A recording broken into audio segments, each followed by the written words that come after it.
네, 사랑하는 우리 강남중앙교회 성도 여러분, 주님의 이름으로 여러분 모두를 축복합니다. 우리 광야를 지나며 오늘은 오순절 여정 40일째입니다.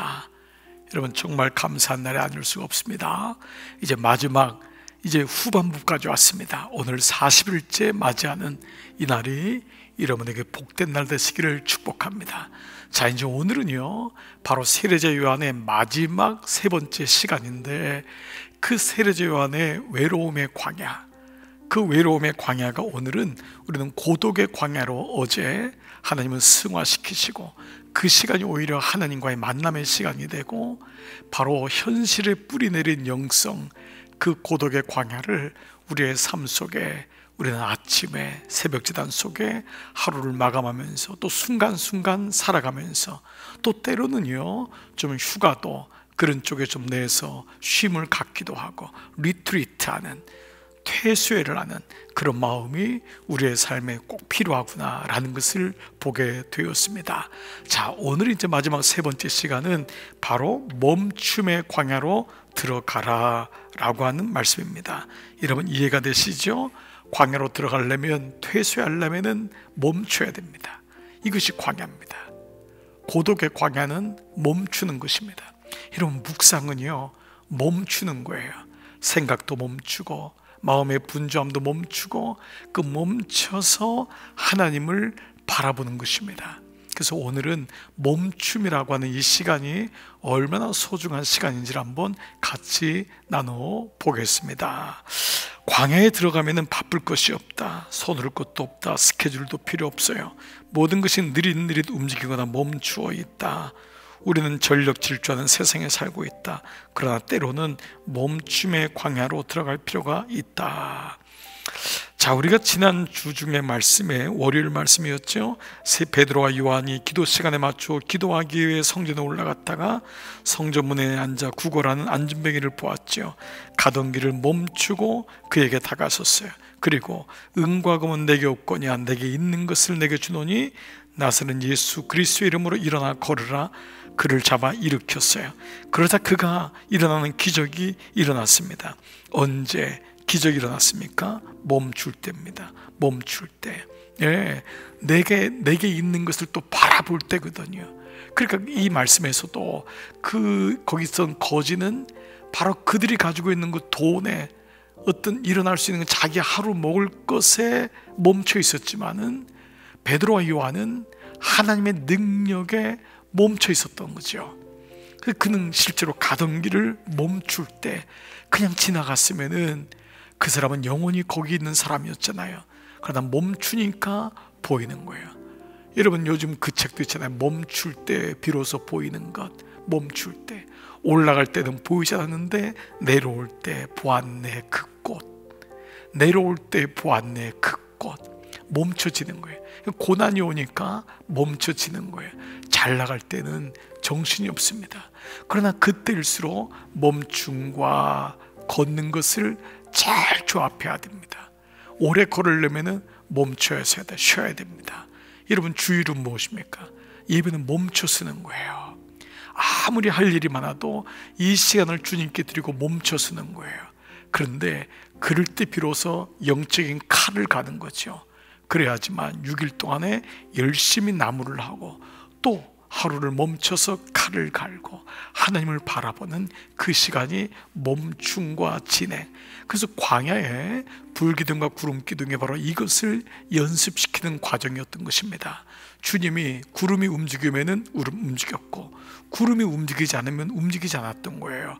광야는 멈춤과 진행의 연속이었던 것입니다. 인생도 마찬가지입니다. 오늘 우리가 그러한 면으로 함께 보겠습니다.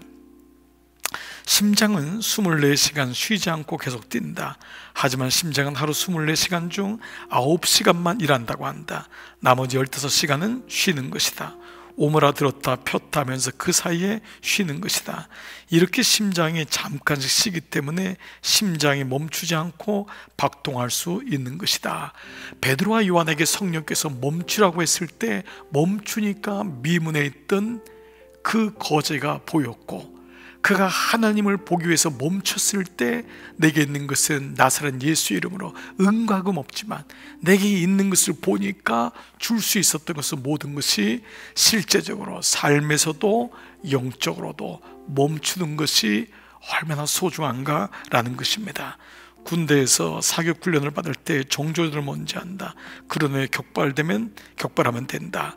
그러나 격발하기 전에 하는 일이 있다. 숨을 멈추는 것이다.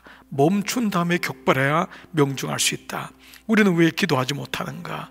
왜 하나님의 음성을 듣지 못하는가?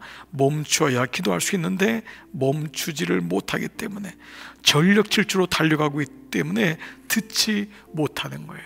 여러분, 예배도 기도도 멈춰야 됩니다. 여러분, 토요일이 목회자에게는 주중도 물론 너무 소중하지만 주일을 위한 가장 중요한 멈춤의 시간이기도 합니다.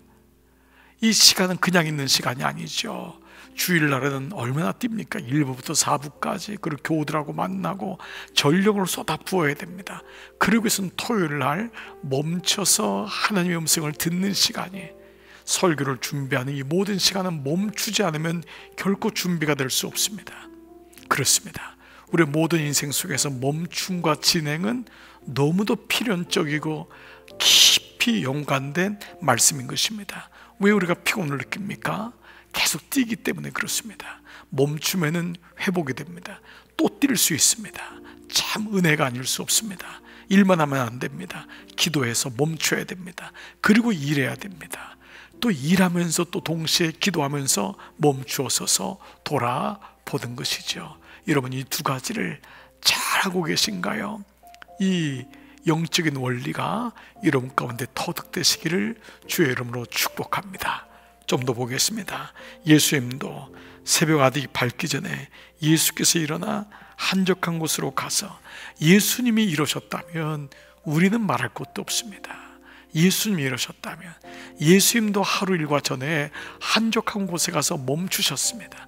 그리고 눈, 코, 뜰 새 없이 밤이 맞도록 일하셨습니다. 이런 모습은 우리에게 너무도 중요한 원리를 제공합니다.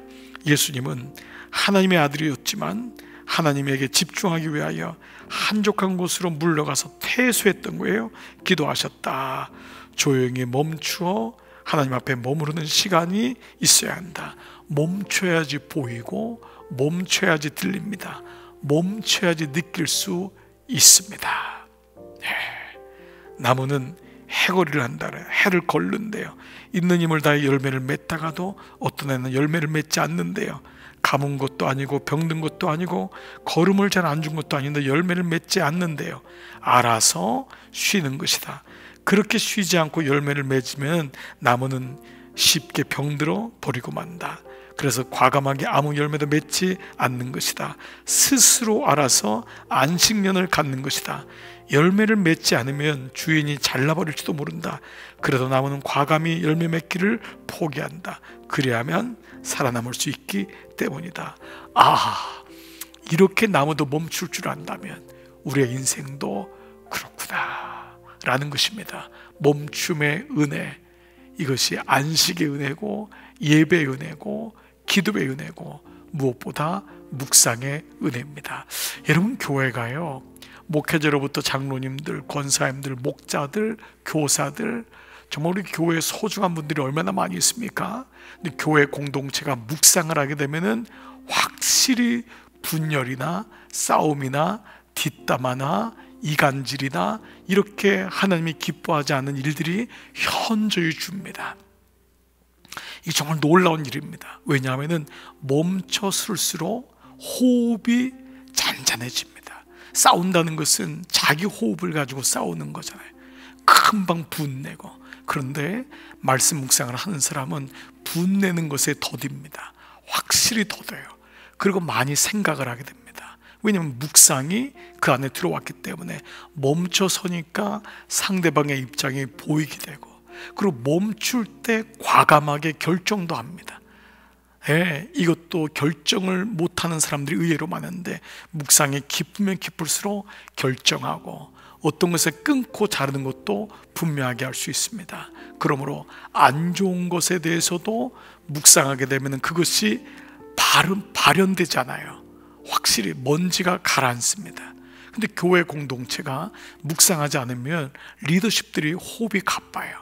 회의할 때도 싸우고 서로 간에 늘 갈등이 일어나는데, 서로가 말씀의 묵상이 자리를 잡으면 확실히 멈춰 있기 때문에 교회 갈등이 줄어드는 것을 보게 됩니다. 참 부수적인 은혜이죠. 하나님과의 관계가 회복이 되니까 부부의 관계도 회복되고 자녀의 관계도 회복되는 것을 보게 됩니다. 자, 여러분 어떻습니까? 이런데도 우리가 묵상을 안 하겠습니까? 묵상에서 오는 부수적인 유익이 너무도 많이 있습니다. 묵상할 때마다 하나님이 지혜를 주십니다. 결정할 수 있는 지혜도 주고, 사람에 대해서도 볼 수 있는 지혜를 주고, 분별력의 지혜도 줍니다. 멈춤이 주는 은혜는 굉장히 큽니다. 그래서 예수님도 멈춰섰고, 겟세마네 동산에서 십자가를 지기 전에도 멈춰섰고, 제자들을 선택하기 전에도 멈춰서 기도했던 것입니다. 예수님은 멈춤과 일하심의 조화가 가장 아름다웠던 분이었음을 보게 되죠. 자, 나무도 이렇게 멈출 줄 아는데, 그런데 우리는 멈출 줄을 몰라요. 신발끈이 풀어진 줄도 모르고 열심히 달린다. 얼마나 가겠는가. 신발끈을 다시 매기 위해 달리던 것을 멈출 줄 알아야 한다. 여러분이 멈춤의 은혜가 여러분과 함께 하시길 축복합니다. 자, 멈출 때 우리는 비로소 우리 자신이 보이지만 이제 이때 고요한 광야가 보여요. 자, 이 고요한 광야를 한번 묵상해 볼게요. 호수에 하늘이 비친다. 산이 비친다. 나무들도 비친다. 그러나 바람이 일고 파도가 치면 산과 나무들, 하늘이 다 일그러져 보인다. 우물에 얼굴을 비춰본 적이 있는가? 우물이 깊고 고요하면 얼굴이 그대로 비친다. 그러나 두레박으로 물을 저은 다음에 보면 얼굴이 찌그러져 보인다. 산더미 같은 파도가 몰려오고 있다. 바다가 완전히 뒤집어진 것처럼 보인다. 그래도 10m만 들어가면 유리바다처럼 잔잔하고 고요하다. 태풍이 몰려오고 있다. 엄청난 위력이다. 그러나 그 태풍 가운데를 유유히 날아가는 새들이 있다. 그들은 태풍과 함께 몇백 킬로미터, 몇천 킬로미터를 편안하게 날아간다고 한다. 어떻게 그럴 수 있는가? 태풍의 중심에는 태풍의 눈이 있는데 아주 고요하다. 바람 한 점 없다. 그 안에 들어가면 태풍의 영향을 받지 않고 새들이 어렵지 않게 날아갈 수 있다. 그렇다. 세상이 아무리 시끄러워도 우리 안에는 고요함이 깃들 수 있다. 여러분, 이것이 세상을 살아가는 지혜입니다. 저는 여러분에게 뉴스를 보지 말라고는 말씀을 드리지 않겠습니다. 이 땅을 살아가면서 적절한 뉴스와 세상이 어떻게 돌아가는 것은 알아야 됩니다. 그러나 뉴스를 안 보면은 하루도 견디지 못하는 사람도 적지 않다는 것입니다. 여러분, 이것은 대단히 우리가 경계해야 됩니다. 똑같은 얘기가 반복되고 또 그것을 계속해서 확대 해석하고, 때로는 거짓 뉴스가 난무하는데 늘 그거를 봅니다. 여러분, 유튜브에 나와 있는 것이 사실 팩트가 아닙니다. 뉴스들이 팩트가 아닙니다. 그건 뉴스 회사나 아니면 기자들이 자기 눈으로 보는 것들이 참 많이 있습니다. 근데 우리는 거기에 휩쓸려 가지고 늘 평강을 잃어버립니다. 기껏 묵상한 다음에 뉴스 1시간 보면서 혀를 차고 스스로가 막 같이 뭐가 된 것처럼 얘기하지만 아무 은혜가 없는 것을 보게 됩니다. 여러분, 은혜의 사람을 보십시오. 그 사람이 세상을 등지는 것이 아닙니다. 세상과 함께하지만 세상 속에서 그 태풍의 눈, 하나님이 주시는 안식과 평안을 누릴 수 있는 사람입니다. 그런데 믿음이 약한 사람의 특징이 있습니다. 이게 업다운이 심합니다. 조금만 뭐라고 하면 금방 일어나고 분노에 차고 소리가 커지고 이럴 때가 많습니다. 우리 자신의 모습이기도 하겠지요.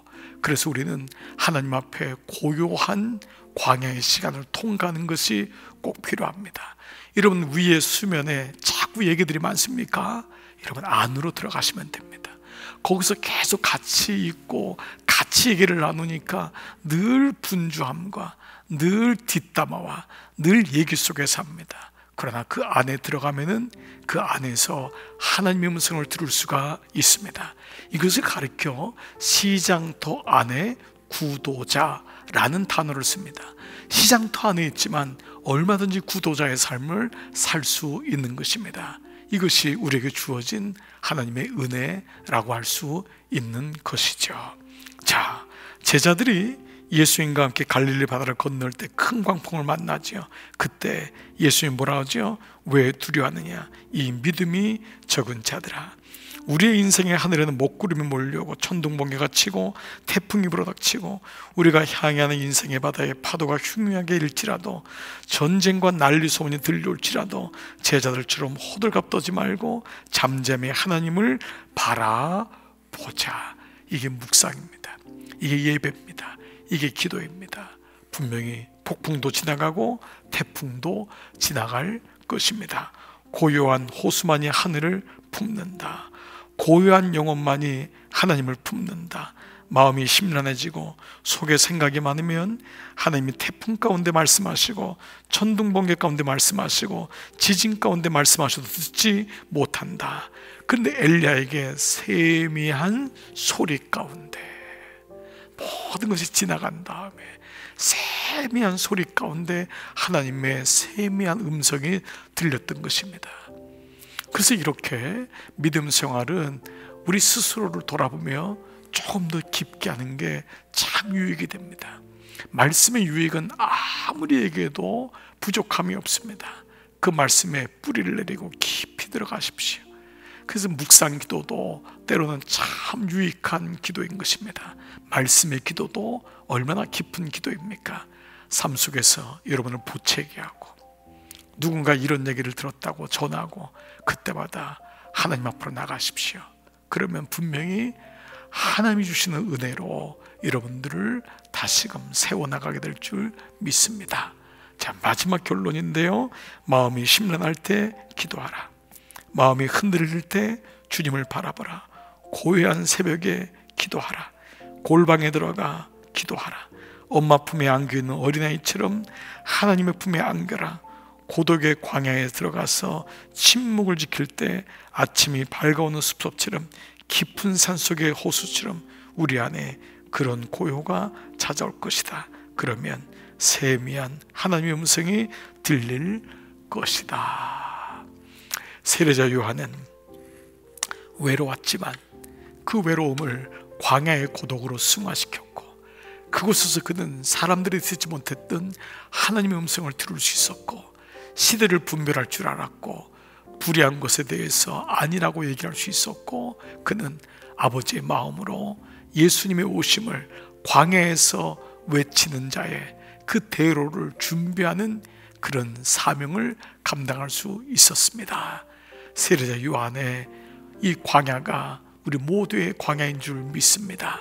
여러분의 외로움이 고독으로 하나님과의 만남으로 더 깊은 주님과의 사귐으로 더 깊은 내면의 침묵으로 들어간다면 외로움은 유익입니다.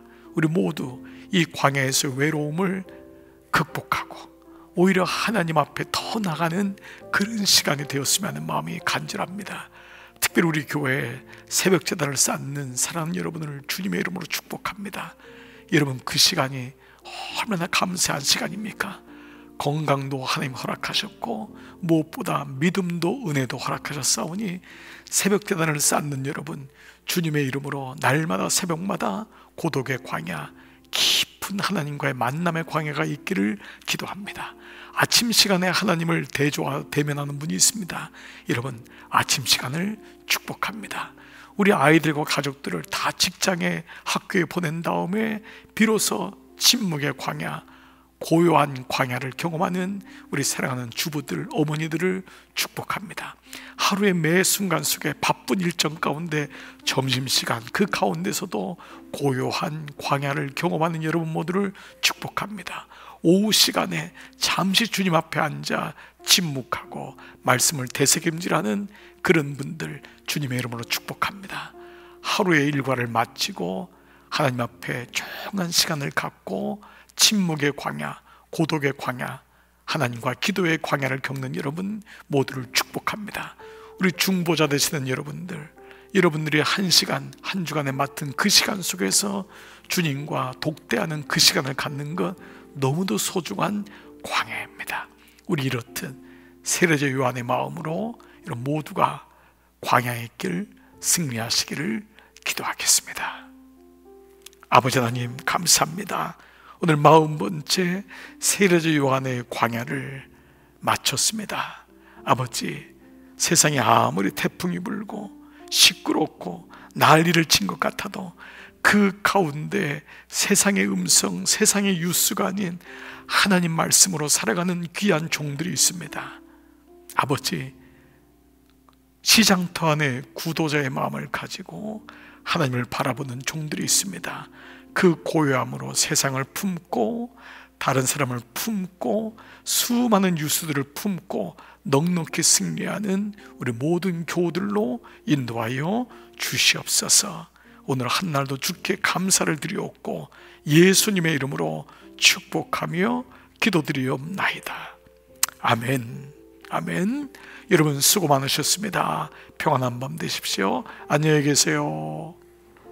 왜 나를 깊은 어둠 속에 홀로 두시는지, 어두운 밤은 왜 그리 길었는지, 나를 고독하게, 나를 낮아지게, 세상 어디도 기댈 곳이 없게 하셨네.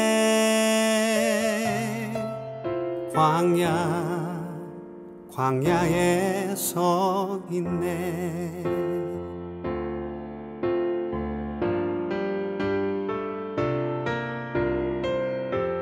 주님만 내 도움이 되시고, 주님만 내 빛이 되시는, 주님만 내 친구 되시는 광야.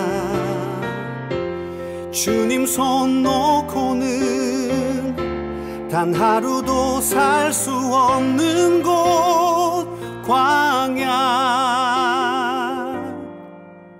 광야에 서 있네.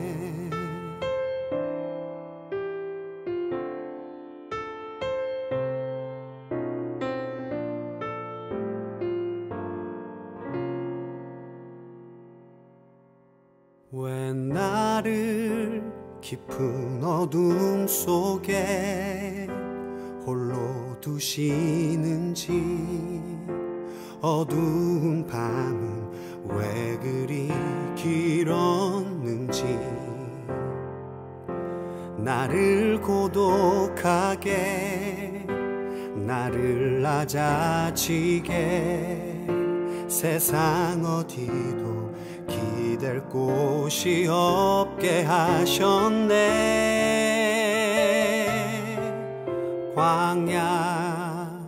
광야에 서 있네.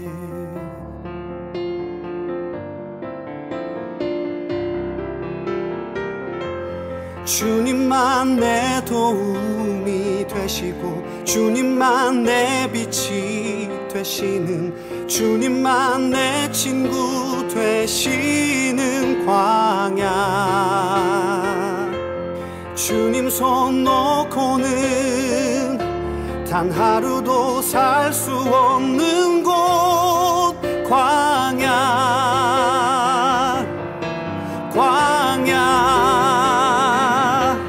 주께서 나를 사용하시려, 나를 더 정결케 하시려, 나를 택하여 보내신 그곳 광야. 성령이 내 영을 다시 태어나게 하는 곳,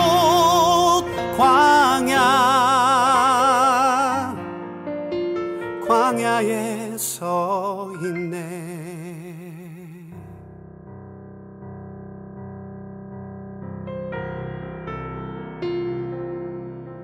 내 자가 산산이 깨지고 높아지려 했던 내 꿈도 주님 앞에 내어놓고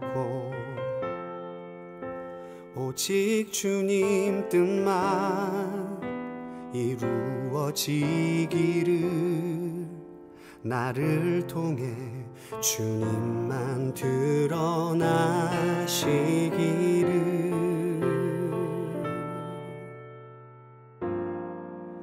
광야를 지나며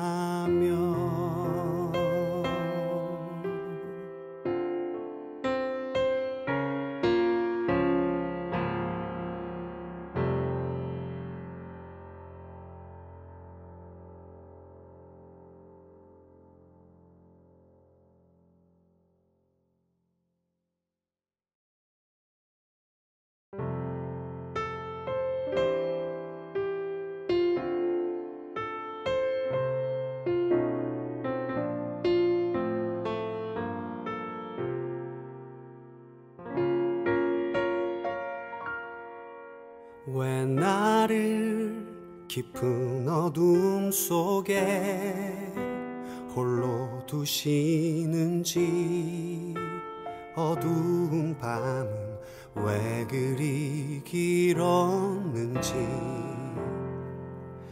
나를 고독하게 나를 낮아지게 세상 어디도 기댈 곳이 없게 하셨네.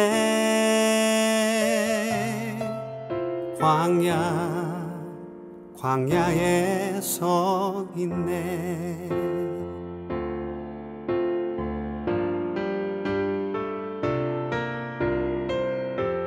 주님만 내 도움이 되시고 주님만 내 빛이 되시는 주님만 내 친구 되시는 광야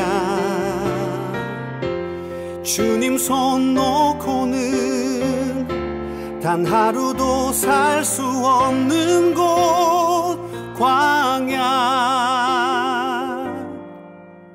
광야에 서 있네.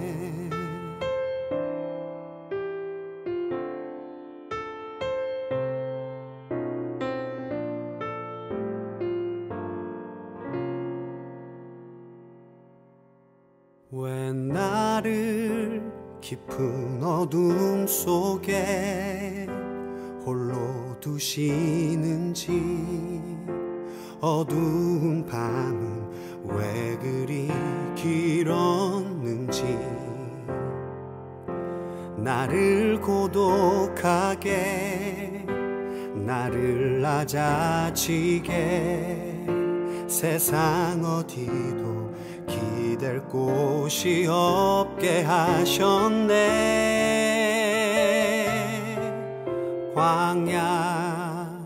광야에 서 있네.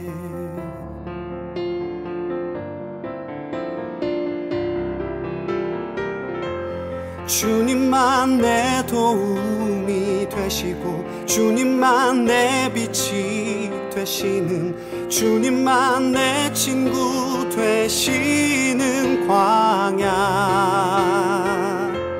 주님 손 놓고는 단 하루도 살 수 없는 곳 광야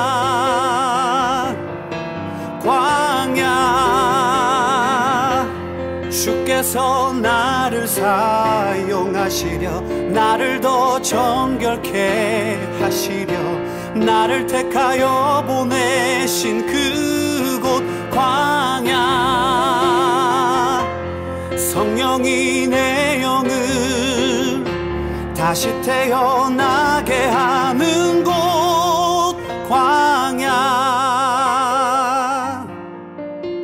광야에 서 있네.